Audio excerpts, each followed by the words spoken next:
Okay, so this move is being widely reported as something of potential interest to Manchester United. Obviously, they already have a right back in Aaron Wan-Bissaka who they've spent quite a lot of money on. So what's the potential reason for this interest? What would Trippier bring maybe that Wan-Bissaka doesn't? What would Manchester United lose with that change? We're going to have a look at how they both attack, how they both defend, and then conclude by looking at some of the reasons that this might be something that's in Manchester United's thinking. So let's look at Kieran Trippier first. So what Atletico Madrid like to do is invite the opposition onto them and then exploit this space down this side here for Trippier to get forwards and do lots of exciting attacking things. So when he gets up into this kind of position, what you see from him is a number of different options. The first thing that he likes to do is he likes to get up into this position here and pull the ball back. He does that very effectively. He will also deliver crosses here from the sort of right half space where maybe there's a little bit of bend on that cross. So you've got a player who can come in here and attack, or a player making this run from deep. And Atletico Madrid like to get their midfield runners forwards. That's pretty effective for them. And Trippier's ability to deliver these sorts of dangerous balls in here is really, really effective. The other thing that he can do, which is quite an interesting move, is he'll change the focal point of the attack. So let's say that he takes a pass in from here. What he's very good at doing is playing this quite cute little inside pass here that changes the angle for a runner who's coming around the outside there and then has an opportunity to shoot at the box. Now, one of the things that's really good about Trippier with his attacking ability is that he does a lot of this very, very quickly. So if you look at his last 5 assists for Atletico Madrid, all of them are one touch only. So he'll receive the pass at pace, running onto it, and he'll whip the ball straight away in. He doesn't take a touch. He does the same thing with his little passes inside, or when he gets to the byline. He even did one with a header where he was in this kind of position and headed the ball through. It's very, very good because it's very, very rapid. And for a team like Manchester United who want to play on transition and who've got a lot of players that are quick and good at running in behind, that sort of pace, that delivery, where he doesn't need to take a touch, he doesn't need to stop and pause and assess his options, really adds dynamism to what they're doing. So what does Wan-Bissaka do that's different? Manchester United will have this kind of double pivot here. One of these players will drop off, centre-backs will push up a little bit here. And Wan-Bissaka, again, has the job of running this channel, but it's slightly different. So what he's quite good at doing is he's good at carrying the ball. So if players come through here, he's much more likely to burst through or burst past those players.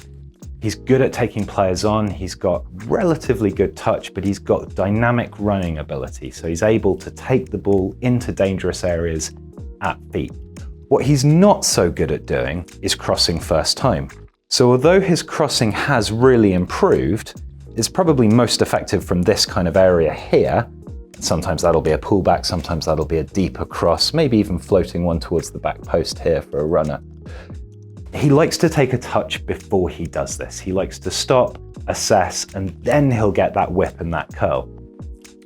Aaron Wan-Bissaka has had some criticism for his attacking game, and it really, really is worth pointing out that he has improved considerably in this facet. So this is a player who obviously stood out when he was at Crystal Palace for his defensive attributes, and we'll talk about that in a little bit. But he has developed the ability to get forwards. He contributes more consistently to United's attack. He's able to overlap with Mason Greenwood on the right-hand side as tucking in as a kind of inverted forward. And so United are getting a degree of dynamism and drive from him. He will also tuck in here quite a bit and sort of shore up that position, and also act as a nice out ball here if United are trying to recycle possession and look for passes through there. So he's got dynamism, he's got the ability to take players on, but what he doesn't quite have yet is that initial kind of whip and curl when the ball is moving and he's running onto the ball, he's taking advantage of that space in front of him and he's delivering it first time. He stops, he assesses. Very often then his option is good, but with Trippier you just get a little bit more instantaneous kind of approach. The ball will go into that dangerous area a fraction of a second quicker. And if you've got a striker like Edinson Cavani, that can be incredibly effective. He's going to make these runs in here, or he's going to drift off the shoulder of this defender here, and then he springs forwards.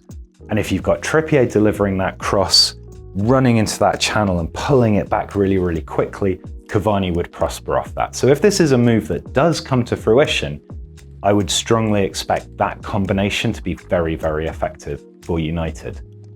In terms of numbers, this season, Wan-Bissaka's got 4 assists and 2 goals in the league. Trippier's got 6, but there is a bit of a disparity. So Trippier's 0.18 assists is coming out at an expected assists of about 0.14. Not a massive difference there. There's more of a drop-off for Wan-Bissaka, and one of the reasons for that is that a couple of his assists have been where he's just laid the ball off to somebody who's done something really, really good after that. So he hasn't so much created the goal, he's just played the pass before it. That's not a criticism, because he still has to be in the right position to do that. He still has to take the right option.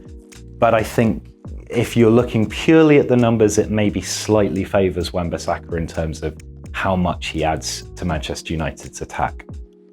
But he's a phenomenal defender, so let's look at that next.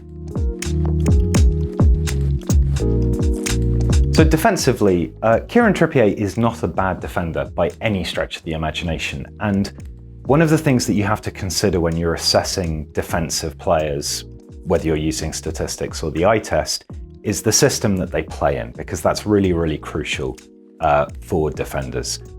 Diego Simeone, obviously a fantastic defensive coach, and even with this slightly more progressive, slightly more attacking 5-3-2 system that he's used at times in La Liga this season, Trippier's job is not as proactive as Wan-Bissaka's. So Atletico Madrid will quite often fall back into this shape here. They'll protect the box. Trippier's job is to kind of patrol this area, push out, close down if there's a wide player here, make sure that any inside runs here are tracked and monitored as well. But Atletico Madrid know that with 2 or 3 centre-backs and Jan Oblak, who's an incredibly commanding goalkeeper, they can kind of, as long as they force play into the wide area, crosses in, not that much of a problem. So they're pretty conservative in terms of how they press, for example, in those areas. Now, it's worth noting that Kieran Trippier, when he was at Spurs, he pressed a lot more frequently, many times, 6 or 7 times per 90 more than he does for Atletico Madrid. But his pressure success rate is about the same, somewhere between 30 and 32%. So that shows that, yes, okay, there might be a slight athletic drop-off because he's getting older, but generally speaking, if the system requires him to press, he can. This system requires him to press less, so he presses less. If you compare his other metrics with Aaron Wan-Bissaka though, tackles, interceptions, blocks and clearances, he's clearly making considerably fewer of those than Wan-Bissaka is. So generally speaking, Wan-Bissaka is in the top 25% for those 4 metrics altogether. For blocks, clearances and tackles, he's right up at the top. He's the sort of player who really, really stands out almost as a defensive unicorn. He's kind of, leading the way for right backs in European top 5 football. Kieran Trippier is not that, but then he kind of doesn't have to be that because the system is more protective. It allows him to be a little bit more backseat, not as progressive. There's not as much of a reliance on him as a one-on-one defender. So what's the advantage of having a one-on-one defender like Aaron Wan-Bissaka? Well, in Man United's system, where they have this 4-2-3-1 that we're familiar with, this midfield pivot likes to keep relatively close, or should like to keep relatively close. Sometimes they get dragged out of position. But what that means is that Wan-Bissaka has quite a big area to cover. And with Maguire being more of a sort of front foot defender and Lindelof dropping off and covering a little bit, that actually expands the area that Wan-Bissaka has to cover. Now, because he's such a good one-on-one defender, because he has this incredible athleticism, this ability at tackling, he's able to do that. It also compensates for occasional positional weaknesses, so he can get drawn forwards a little bit, maybe too high here, leave a bit too much of a gap for Lindelof to have to cover, but he's got the ability to get back, make those tackles or hold the player up, and that's really exceptional. And I think it is worth saying that whatever Wan-Bissaka loses out on in terms of his attacking game, he doesn't lose out as a defender. He really is top drawer in that respect. But Kieran Trippier would add a little bit of experience, a little bit of nous, maybe a bit more command. This is a player who's just come off a season where he's won La Liga, and that might kind of elevate the experience levels of Manchester United's defence. That's the kind of intangible that's really, really hard to measure, and it's hard to draw any kind of solid conclusions about that. But there is a trade-off with those two players. Would Manchester United's defence be worse with Trippier than Wan-Bissaka? In certain aspects, yes, but maybe in certain aspects better, and it's really hard to draw a kind of firm conclusion on that. So what are the reasons that they might be interested? So I think there are three potential reasons why this is the sort of transfer that Manchester United might be interested in. And I'm going to go through them in kind of ascending order of likelihood. So the first reason is potentially a system change. And the clue here is in the setup, which is the Atletico Madrid setup, kind of. So if you bring in Kieran Trippier here as a right wing back, you get all of the advantages that we've talked about. You've got the first time delivery, you've got that ability to hit the ball on the half volley, whip it in with pace, Edinson Cavani predating off that. Could be very exciting. Aaron Wan-Bissaka then moves here into this role. He's the outside of the three centre-backs on the right-hand side. Now this does kind of make sense for Manchester United. You've then got in Harry Maguire here and Wan-Bissaka here. You've got two players who can bring the ball out of defence. This allows the midfield to push up slightly higher. You can then spread out here, and because you've got wing-backs in Luke Shaw and Kieran Trippier who get really far forwards, you could have that kind of nice 1-4-5 shape where, you know, this is really secure here. You've got decent passing and ball carrying. Perhaps even add a more creative player in that double pivot because there's additional security. And Victor Lindelof is here at the back sweeping up. That does make sense, but further up the pitch it causes Manchester United problems. So here we have Bruno Fernandes. Now, Bruno Fernandes has been integral to everything pretty much that Manchester United have done well this season. And so it's very, very difficult to drop him from that 10 slot. Could he play a little bit further back? Yes, he did that occasionally when he was back in Portugal, but it's not his natural position. It's not where he wants to be playing and affecting the game and drifting into these spaces here. Alternatively, even if he did play further back, what you then have is perhaps an issue with these wide players. So Mason Greenwood, Cavani through the middle, Rashford. It all starts to get a little bit complicated in the attacking patterns. Where do you fit these players in? Who misses out? So although further back in the pitch, having a 5 at the back does make a lot of sense, and Wan-Bissaka playing in that role, I think positionally he's going to learn, he's going to adapt just like he has as an attacker. It causes enough problems up the pitch for Manchester United to make it not particularly likely. The second reason is more of a sort of game-by-game thing. So if we go back and assume that United stay as a 4-2-3-1, what you have here is against teams that want to drop off and play a really, really low block. We'll put them in a 5 because that's what a lot of those teams will do. There's going to be an awful lot of space down this side, and there's going to be the ability for players like Cavani to make these runs in behind. And here, Trippier's ability to carry that ball into space or to take the ball in space and then hit things first time is going to be really effective. Against a packed defence, The thing that will break that down is the speed of movement of the ball and players around that pack defence. And that's something that Trippier can do. Wan-Bissaka is much more likely to take the ball up here, have a think about it. By that time, you've got players coming across here, and it really reduces the options. However, against teams that are much more aggressive and attacking and are looking to stretch the play and push things up here, having Wan-Bissaka as your fullback gives you a much, much greater degree of solidity. So against a quick winger, Wan-Bissaka can push up here and still be confident of winning that foot race or making a recovery tackle.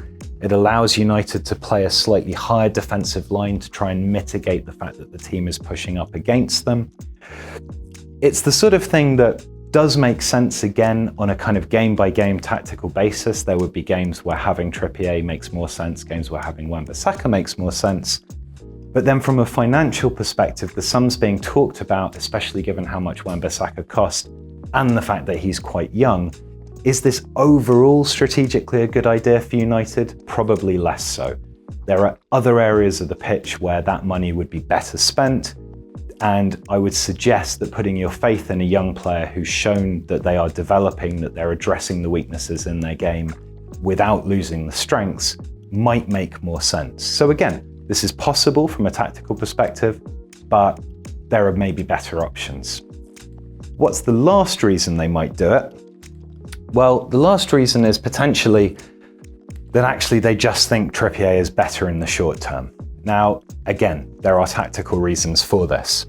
So United want to play in transition. They want to try and move the ball quickly.